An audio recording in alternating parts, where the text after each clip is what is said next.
Hello and welcome back to the channel. Today I'm going to go over something that I have in common with three of my vehicles. I got to deal with this.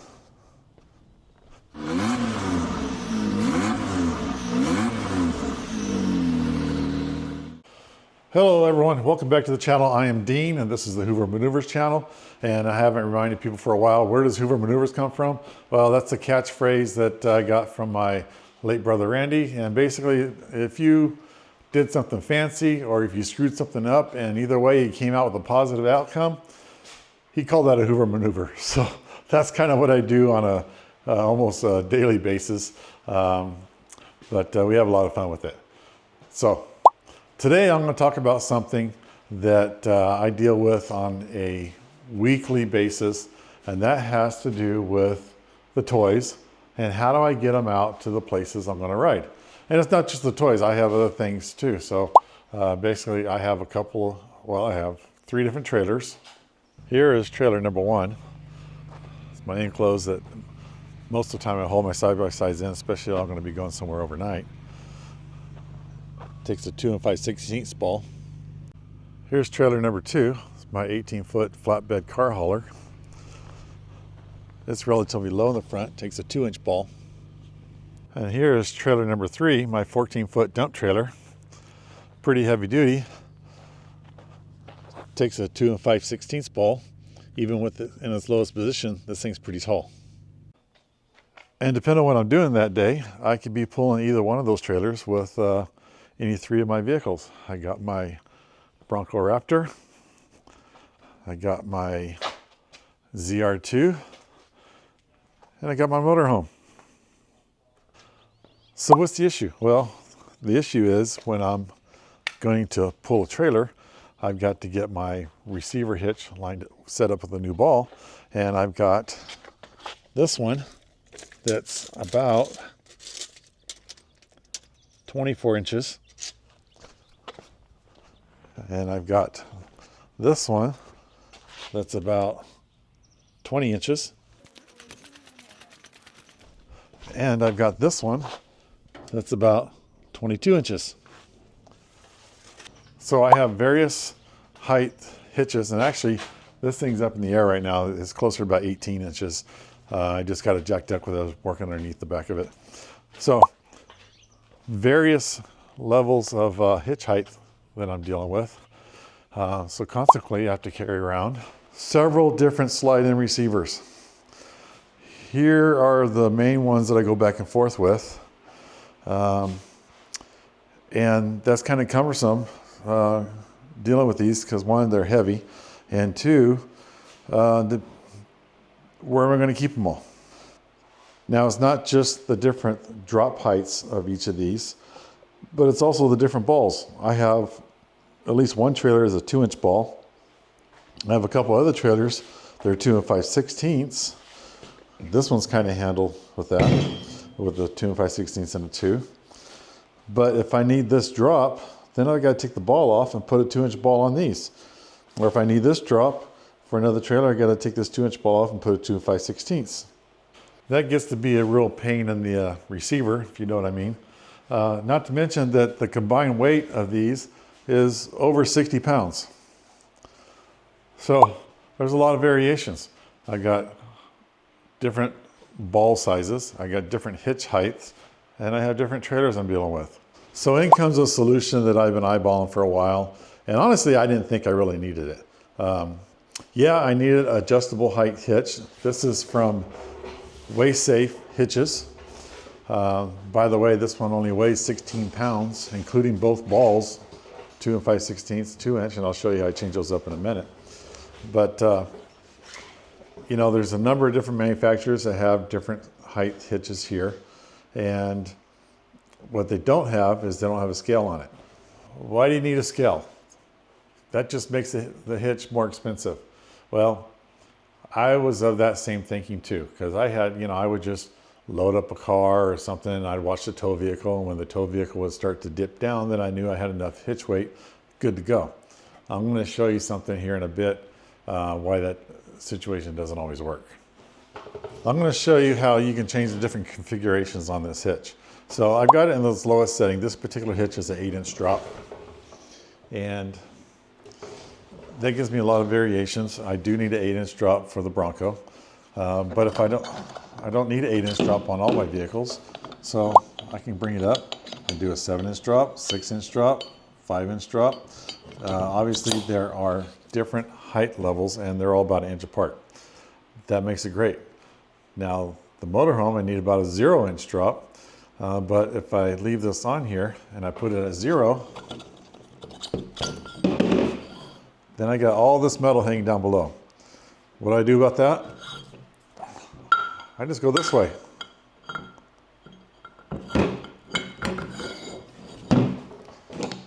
Yes, it works like that.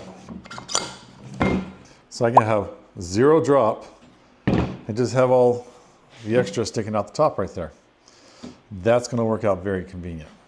So while we're here, let me show you how easy it is to go from one ball to the next. Just take this off the slide-in part, and there's a pin back here. Pull the pin out, pull the old ball out, put the new ball in, put the pin back in, slide it back on here. That keeps the pin from backing out. Now you got a different size ball. And here is a close-up look of the scale. It kind of goes backwards. It goes in the right direction as a scale would be. It's just that it starts over here. So it just reads in 500-pound increments. Okay, so we got the ZR2 hooked up to the enclosed here. And I know what you're going to say. So you just needed a adjustable drop hitch receiver.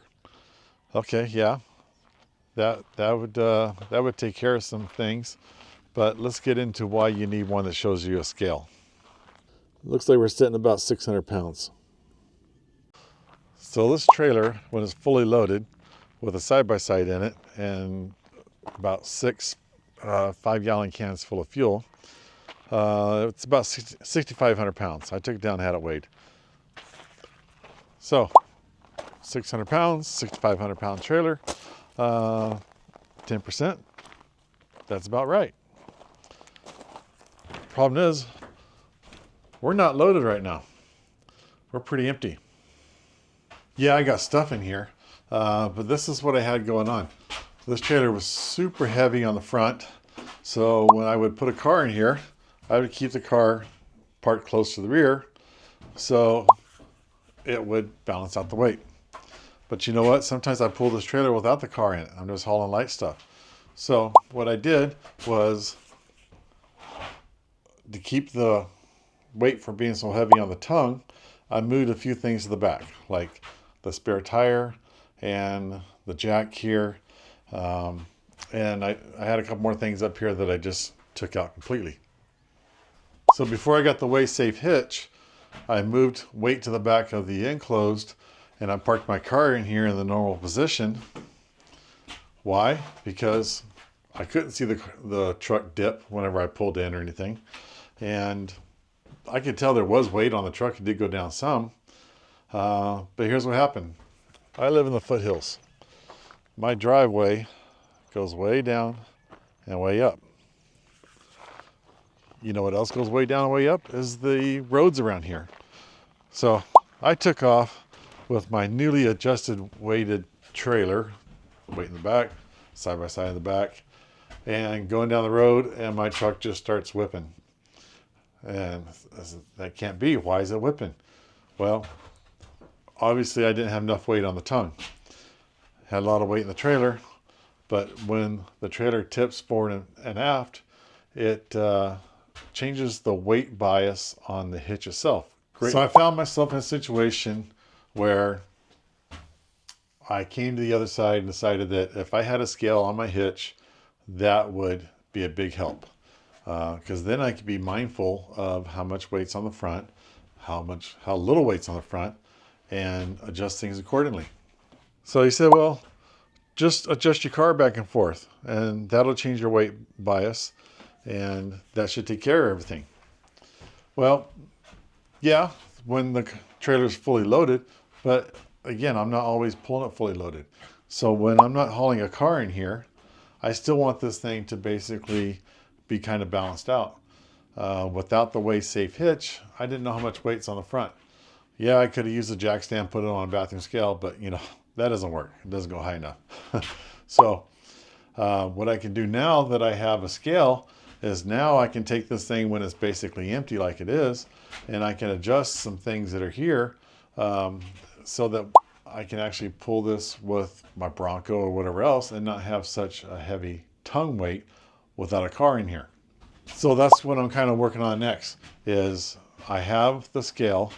I may move some of these cabinets towards the back of the trailer because I want this thing to be balanced whether it's empty or loaded with a car. I can't do that without having a scale up front. Yeah, but earlier you said you just watch the tow vehicle and see how much it squats when you put weight on it, and that'll give you a good judge of things. Yeah, that can be done too, but that's not my only tow vehicle.